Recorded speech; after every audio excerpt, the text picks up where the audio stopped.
Hi, I'm Adam Walters. I'm here to talk about Garmin and their strengths, weaknesses, opportunities, and threats with the SWOT analysis. Sources I used for this were the IRS.gov as well as Garmin's website to retrieve financial information as well as general information regarding policies and strategies, as well as a few other websites, mostly for the reference to competitors. SWOT analysis deals with different categories of helpfulness and harmfulness that Garmin might encounter through different strategies and things they're already doing.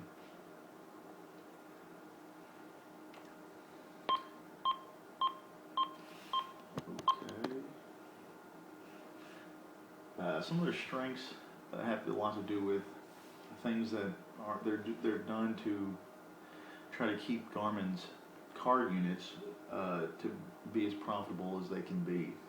Garmin right now has several different industries that it markets to, including aerodynamics as well as water navigation. One of their biggest historical categories has been the card units that navigate. As some of the software becomes more mature, as far as the technology, it becomes more mature in its life cycle, it is becoming a fight for them to really keep the cost low and compete in the industry. Some of the things they're doing well is the vertical integration. They do own a lot of their suppliers, and they've been able to keep the cost relatively low, but it's almost not enough anymore. They've declined from around 70% in the early 2000s as far as a percent of their total revenue in that category to close to 50% as of more late 2000s. It's gone down quite a bit just due to the fact that a lot of the cell phones as well as new cars come stocked with free software that, well, provides what you're paying anywhere from 60 to 100, maybe more dollars on to purchase separately for your vehicle. Garmin Connect is a software. They've been trying to get into the app type industry. It helps to get quicker updates as well as manage your software's recently traveled destinations, etc., making it a little more easy to be mobile. It's an app they're using. From that, it's just mainly the fact that you've got to pay for Garmin right now that's keeping them from doing as well as they were before. Some of their weaknesses, before we go to that, right now Garmin is still ahead as far as market share goes. TomTom's a European company that does real well, but they are exclusively vehicle navigation devices. Magellan is exclusively vehicle navigation as well. They do have a couple different companies outside of that, but none of which have to do with navigation. They're a Taiwan company. But Garmin's still ahead, but in general the market is declining quite a bit. But some of the weaknesses is, again, the smartphone competition, and with their the international suppliers for the companies in Europe and Magellan and TomTom, they've been able to get their costs down, and also, so at this point it's truly just a matter of who can make it simply the cheapest at this point. Yeah, and like I said, it is the mature stage of its life cycle. It's about to be a thing of the past, really. Right now, I will go on to Porter's Five Forces models has to do a lot with the competitive rivalry in the market for, in this case, the navigation devices. They also have different measure. Porter's model measures different factors that will be important to consider when competing in the marketplace for a particular product. We've got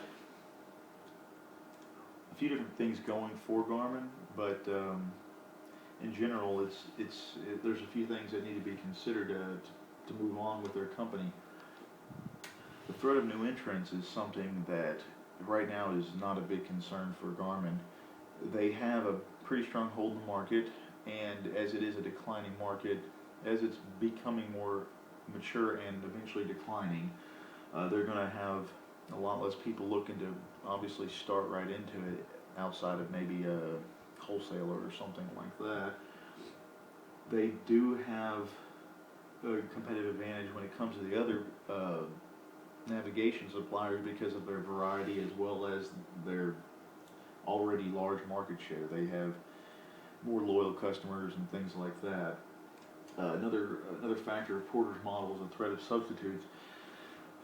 At this point, it is becoming more likely that something could substitute it. Again, the smartphones being free, a lot of people find that free services are commonly inadequate to be compared with something that you do pay for, but that's a lot of people still hold on to that because of the strengths that funding a company will provide.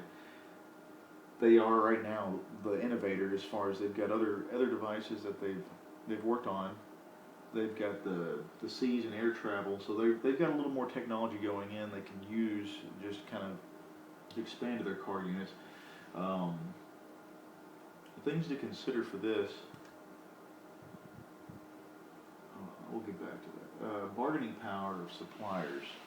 That's a big one now again because the market's declining for the car units. And the fact that they are a specific category of custom technology, so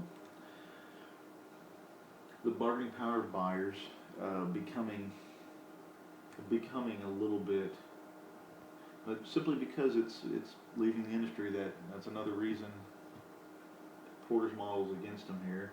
But they are still they're still a very strong cost competitor, but they're not the lowest simply because, again, they have different markets they focus their resources on, and sometimes you've got to use the overflow there.